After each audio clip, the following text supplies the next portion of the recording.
সাবধানে হাঁটো, একেবারে মেপে মেপে পা ফেলো, এই শিবলিঙ্গের যেন কোনো ক্ষতি না হয়। হ্যাঁ, সে আর বলতে, আমার ক্ষতি হয় হোক, কিন্তু তোমার শিবলিঙ্গের কোনো ক্ষতি আমি হতে দেব না।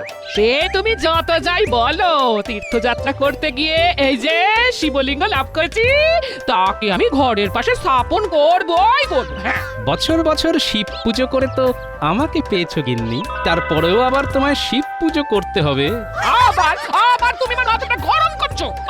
আর সেটা আর নতুন করে করার কি আছে গিন্নি, সে তো এমনিতেই গরম হয়ে আছে।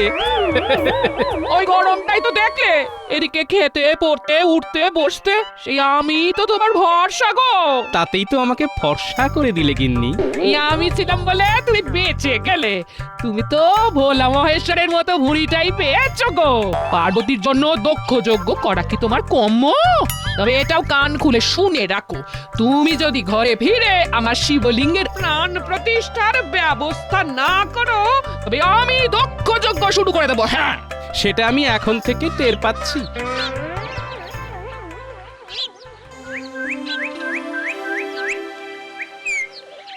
এ কি, আজও তো দেখছি গোপাল রাজসভায় অনুপস্থিত। তবে কি এখনো তার তীর্থ করা শেষ হয়নি? শেষ হলেই বা তাকে পাবেন কি করে মহারাজ? তার কি আর সবার কাজে মন আছে? তার মানে খবর আছে মহারাজ, গোপাল এখন মন দিয়ে সংসার সামলাচ্ছে। সে এখন গিন্নি অন্তঃপ্রাণ, গিন্নির কথায় উঠছে আর বসছে। তাই গিন্নি হুজুগ ধরলেই সেটা গোপাল কিভাবে সামলাবে খালি তাই ভাবছে। শুধু কি ভাবছে, একেবারে কাজ করে দেখাচ্ছে।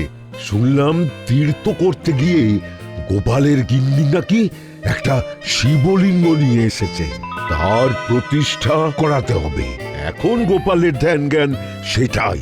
তার জন্য নাকি গোপাল এখন হিমালয় ফেরত সাধুর কাছেও যাবে। সে যাচ্ছে যাক, কিন্তু এদিকে গোপালের দেখা দেখি পণ্ডিত যে তীর্থযাত্রায় বেরিয়ে গেল। এটা তো ভালো কথা মহারাজ, কিন্তু আমি ভাবছি অন্য কথা। তবে সবকিছু ছেড়ে গোপাল হঠাৎ শিবলিঙ্গ নিয়ে পড়লো কেন? তবে কি ওর অন্য কোনো মাহাত্ম্য আছে? এই তো এখানেই তো সেই সাধু বাবার ডেরা বানিয়েছেন শুনলাম। সবই মহাদেবের কৃপা। এমনি এমনি কি আর হিমালয় ফেরত সাধু বাবা আমাদের দর্শন দেওয়ার জন্য এই বয়সে আছে না? তাই বুঝি। তাহলে দেখি বাবার কৃপায় আর কি কি শুভ কাজ হয় এবার। হবে হবে, সব শুভ হবে। সামনেই শিবরাত্রি, শুভ তো হতেই হবে। তবে কি ভালো কোনো যোগ আছে সাধু বাবা? হ্যাঁ, আছে তো বটেই। হিন্দু শাস্ত্র মতে এই দিনেই শিব আর পার্বতী বিবাহ বন্ধনে আবদ্ধ হয়েছিলেন। তাই এই পুণ্যতিথি পালন করলে সমস্ত পাপ থেকে নিষ্কৃতি পাওয়া যাবে। ব্যাস, আর কিছু না? সংসারে শান্তি ফিরবে আর মোক্ষ লাভ হবে। বল বল, আর কি চাস? আবার কি চাইবো সাধু বাবা, এটাই তো হয়ে বেশি। তাহলে বাবা ওই শিবরাত্রির দিনেই আমাদের শিবলিঙ্গের প্রাণ প্রতিষ্ঠা হবে। আর সেই শুভ কাজটা মানে প্রাণ প্রতিষ্ঠার ব্যাপারটা আপনিই সামলে দেবেন। বেশ, তাই হবে রে বেটা। জয় জয় মহাদেবের জয়। এদিকে তো ভালোই তেলপাট চলছে রে ঘটা। আমাদের চটপট খবরটা যথাস্থানে পৌঁছে দিতে হবে।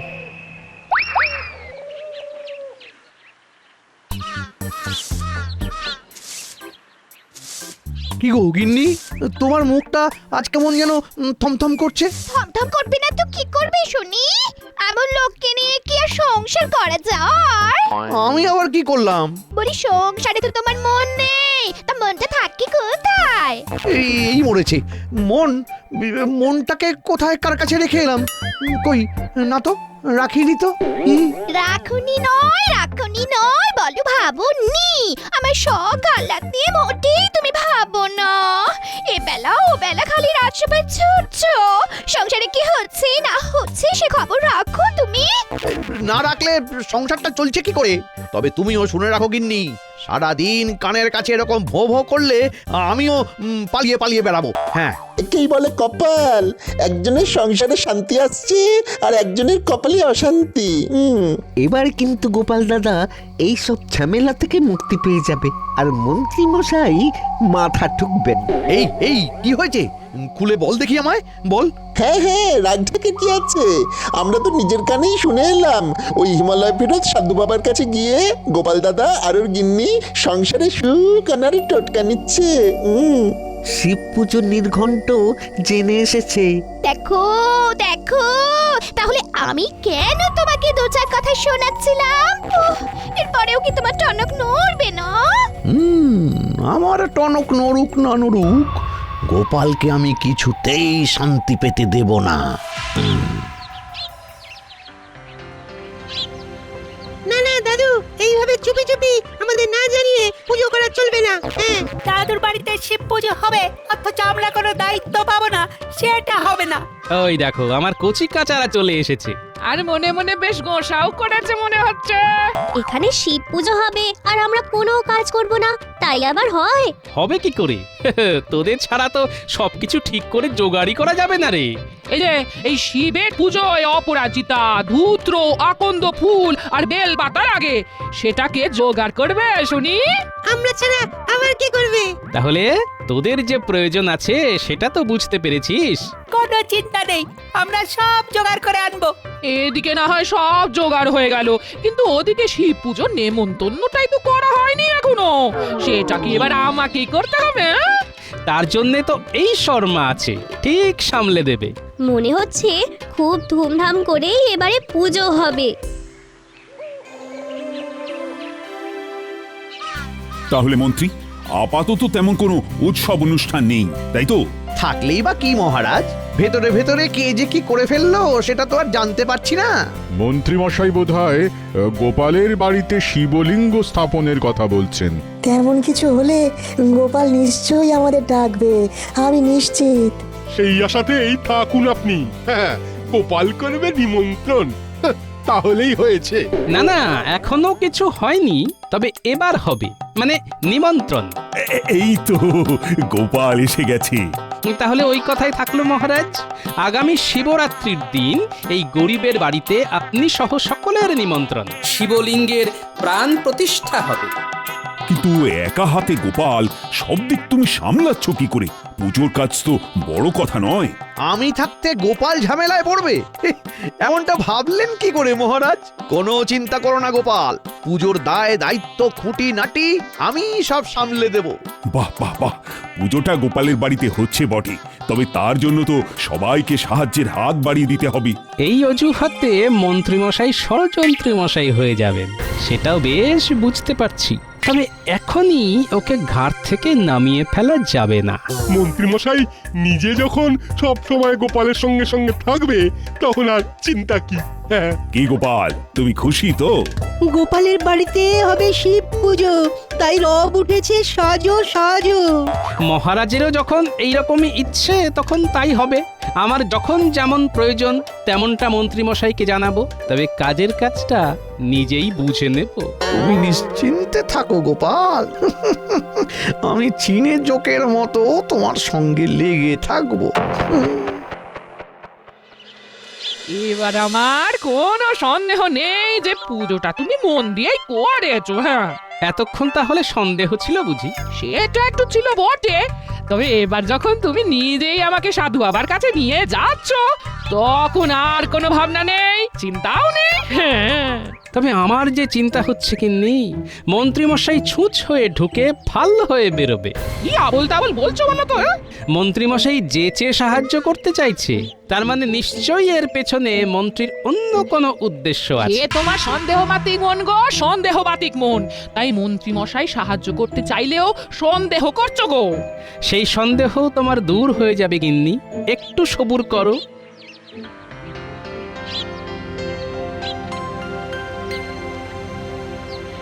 আবার কি চাই? হ্যাঁ, শিবরাত্রির পুজোর আচার উপকরণ সবই তো জানা হয়ে গেছে, এবারে শুধু ভক্তি ভরে পুজো করতে হবে।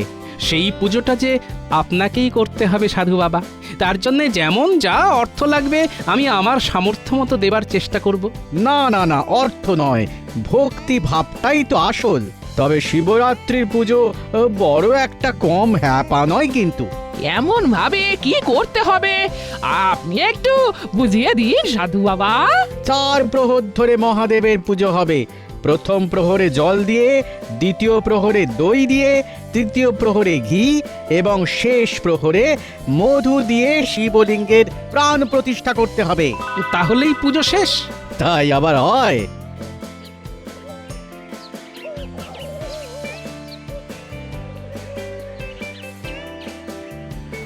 এত কিছু কি আমরা সামলাতে পারবো বাবা? এতেই ঘাবড়ে গেলে হবে? শুদ্ধ মনে সব কিছু ঠিকঠাক পালন না করলে কিন্তু পুণ্যের বদলে পাপটাই গায়ে লাগবে, সেটা যেন খেয়াল থাকে। হ্যাঁ, যা ভেবেছি তাই। শিব পুজো শুরু হওয়ার আগেই মন্ত্রীমশাই চমকাতে শুরু করেছে।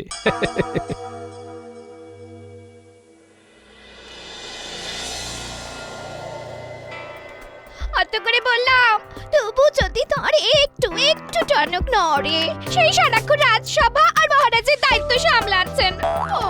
সবটাই সামলাতে হবে গিন্নি, সবটাই সামলাতে হবে। শুধু ঘরে নয়, বাইরেরটাও তো সামলাতে হবে। কি আর সামলাচ্ছ? যদি সামলাতেই পারো তবে আমাকে তীর্থযাত্রায় নিয়ে চলো তো দেখি। চলো চলো। এই সেরেছে, তোমার মাথায় আবার এই তীর্থযাত্রা যাওয়ার ভূত চাপলো কেন? কেন চাপবে না? কেন কেন?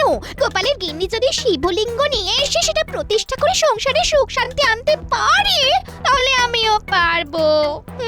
আহা, ওহো, আরে ব্যাপারটা অত সহজ নয়। ভাবে ভাবে যা বুঝলাম, সাধু বাবা গোপালকে এমন ফিরিস্তি দিয়েছে যে পুজো করা গোপালের মাথায় ওঠার জোগাড়।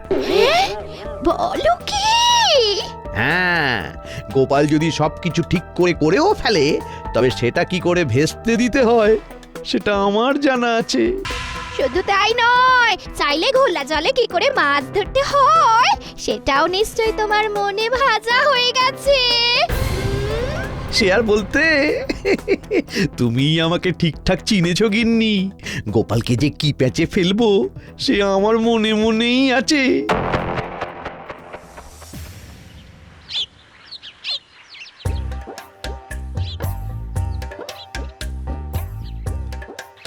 এই তো এইবার কেমন পুজো পুজো মনে হচ্ছে।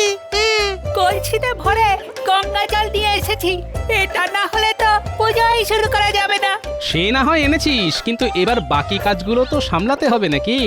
এরপর আর কি কাজ আছে গো গোপাল দাদু? কাজ বলে কাজ, এরপরে দুধ, দই আর মধু লাগবে। সেই সব নিয়ে চাপ নিতে হবে না। দুধ আর দই ভোলা ময়রা দিয়ে যাবে, আর পুটির বাবা মধুও দিয়ে যাবে। হ্যাঁ, বাহ, তাহলে তো মিটেই গেল। এবার তাহলে পায়ের উপর পা তুলে বসে থাকি। আর আমরা একটু হুটাপাটি করি। পুজোর জোগাড় কি আমি একা করব? এই সাধু বাবা এই চলে এলেন বলে। হ্যাঁ, তার আগেই আমি চলে এসেছি, তবে দুধ না নিয়েই আসতে হলো। কেন, কি হলো আবার? দুধে চো না পড়ে ওই দুধ নষ্ট হয়ে গেছে, তাই না দুধ না দই কিছুই পাওয়া যাবে না। সে কি? তাহলে কি হবে? কি হলো সেটা তো আমিও বুঝতে পারছি না। মধু নিয়ে আসে যে ছেলেটা, তারও তো আজ কোনো পাত্তা নেই। এ মা, তাহলে কি হবে? আহা, এখনই অত হাই হাই না করে কিভাবে কি করা যায় সেটার উপায় ওই সাধু বাবাকে জিজ্ঞাসা করেই বের করতে হবে। তাহলে তুমি আবার ওই সাধু বাবার ডেরায় যাবে এখন? না গিয়ে আর উপায় কি? তাই বেলা গড়াবার আগে নড়াচড়া যা করার করে নি, বুঝলি? তাহলে আমরাও যাব তোমার সঙ্গে। বেশ তো, চল না। দল বেঁধে গেলে কি ফল হয় দেখি।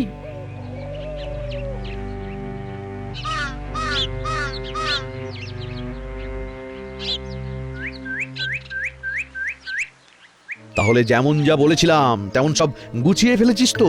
একেবারে দায়িত্ব নিয়ে চেপে দিয়েছি, সব জায়গায় আটকে দিয়েছি।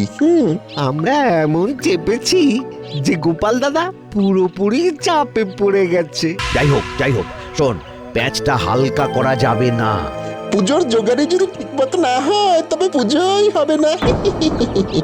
আর পুজো না হলে পুণ্য হবে না। না না, আরে গোপালকে বিশ্বাস নেই, তাই ও ডালে ডালে গেলে আমাকে পাতায় পাতায় যেতে হবে।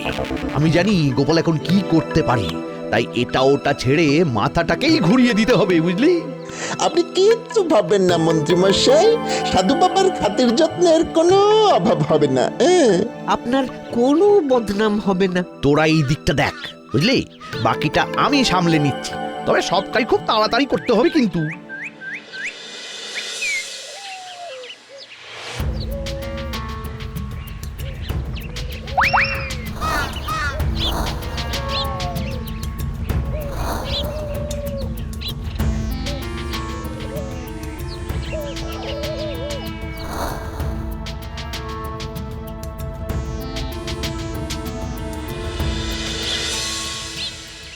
এমা, এদিকে তো বন্ধ। যা, সাধু বাবা কোথায় চলে গেল? সাধু বাবাকে তো রাস্তাতেও দেখলাম না। যা ভাবছিলাম ঠিক তাই। প্রথমে দুধ, দই, মধুর যোগান বন্ধ হলো, তারপরে আবার সাধু বাবাও গায়েব হলেন। সবটাই কি আর এমনি এমনি? পুজো যাতে সুষ্ঠুভাবে না হয়, তাই যা যা হওয়ার তাই হলো। এবার তাহলে পুজো করবে কে? কি দিয়েই বা পুজো হবে? সব ব্যাপারেই বাধা পড়ছে কেন? না না, ব্যাপারটা এবার একটু তলিয়ে দেখতে হবে। তাহলে তো মুশকিল হয়ে গেল। কোনো মুশকিল নেই, সব মুশকিলের মুশকিল আসান এই সমাধানানন্দ আছে তো। ইনি আবার কিনি? হ্যাঁ, কেমন যেন চিনি চিনি মনে হচ্ছে। পুজো করা নিয়ে ঘাবড়াস না বেটা, ওটা আমি সামলে দেব। সাধু বাবার খেল কেমন জমে সেটা দেখার জন্যে সাধু বাবাকে ময়দানে নিয়ে গিয়েই ফেলতে হবে। গোপাল দাদু, আবার তো সাধু বাবা হাজির হয়ে গেল। তাহলে চলুন বাবা, ওই পুজো পাঠ শুরু করবেন, চলুন।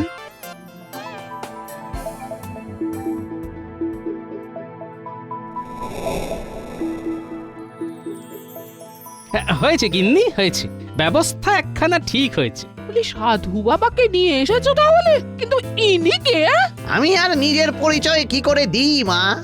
আমি বলে দিচ্ছি বাবা, ইনি হলেন শ্রী শ্রী স্বামী সমাধানানন্দ মহারাজ। সেই সাধু বাবা হিমালয়ে ফিরে যাওয়ার আগে ধরে নাও এনাকেই পুজোর দায়িত্ব দিয়ে গেছেন। আমি ঠিক বললাম তো বাবা? বিলক্ষণ বিলক্ষণ বিলক্ষণ। তাহলে এবার পুজোর জোগাড় বুঝে নিতে হবে আমায়। গঙ্গা জলে শুদ্ধ করে দুধ, দই, মধু ইত্যাদি উপকরণ সব গুছিয়ে নি। কই সেসব কোথায়? হ্যাঁ, সেই সব তো কিছুই নেই বাবা। সে কি? তাহলে তো পুজো প্রক্রিয়ায় ব্যাঘাত ঘটবে। মনে হচ্ছে মন্ত্রী মশাইকে কোনো দায়িত্বই দেয়নি। তার ওপর দায়িত্ব দিলে অন্তত এমন অনাচার হতো না। এই মুহূর্তে যখন ফুল আর গঙ্গা জল ছাড়া আর কিছুই নেই, তখন সাধু বাবা দেখুন না, যদি মূল্য ধরে দিই তাহলে কি সবটা সামলে দিতে পারবেন না? এই তো এইবার গোপাল পথে এসেছে।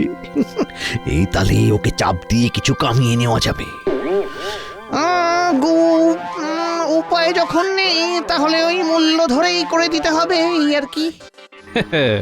সাধু বাবা যে আগাগোড়াই ভণ্ড, সেটা তো অর্থের প্রতি ওর লোভ দেখেই মালুম হয়ে গেল। তবু আর একবার বাজিয়ে দেখি সবার সামনে। কি হলো? পুজো কি আদৌ করা যাবে? যাবে না কেন? আলবাত যাবে। সাধু বাবা যখন আছেন তখন সমাধানও আছে। পুজো শুরু হোক তাহলে। হ্যাঁ হ্যাঁ, সাধু বাবা, আপনি তাহলে ওই আচমনের মন্ত্রটা একটু শুনিয়ে দিন, ওটা দিয়েই শুরু হয়ে যাক। আচমনের মন্ত্র? এই না মানে কিসের মন্ত্র? মন্ত্র আবার কেন? মন্ত্র মানে তো মন তোর। তোর মনে মনে যা আছে তাই ঠাকুরকে বল, তাহলে ঠাকুর খুশি হবে, বুঝলি? এইসব হাবি যাবি বলে আপনি পার পেয়ে যাবেন ভেবেছেন বটে, তবে সে হবার কিছু আছে? মানে মানে আপনি ধরা পড়ে গেছেন মন্ত্রী মশাই।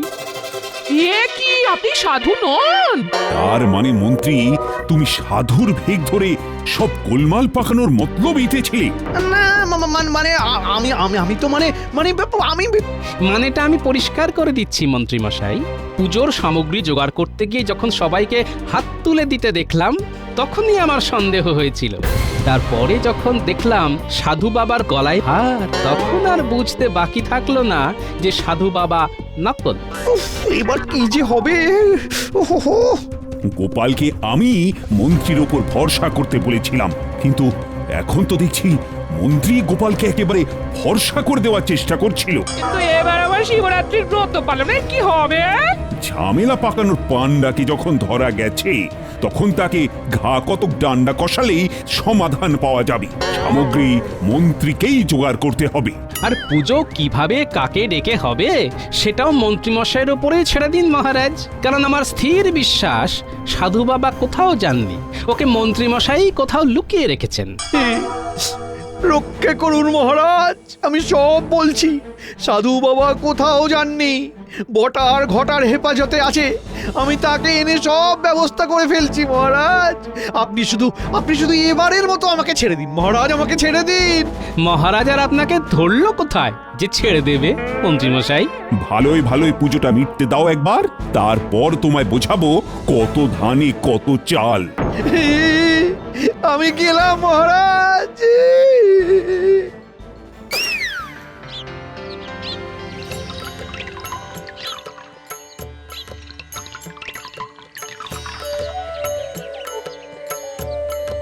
কি গিন্নি, এবার খুশি তো? খুশি হব না? সত্যি শিবের মতো একটা বর পেয়েছি গো আমি, বর। যাক, এতদিনে তাহলে সার কথাটা বুঝেছো তুমি।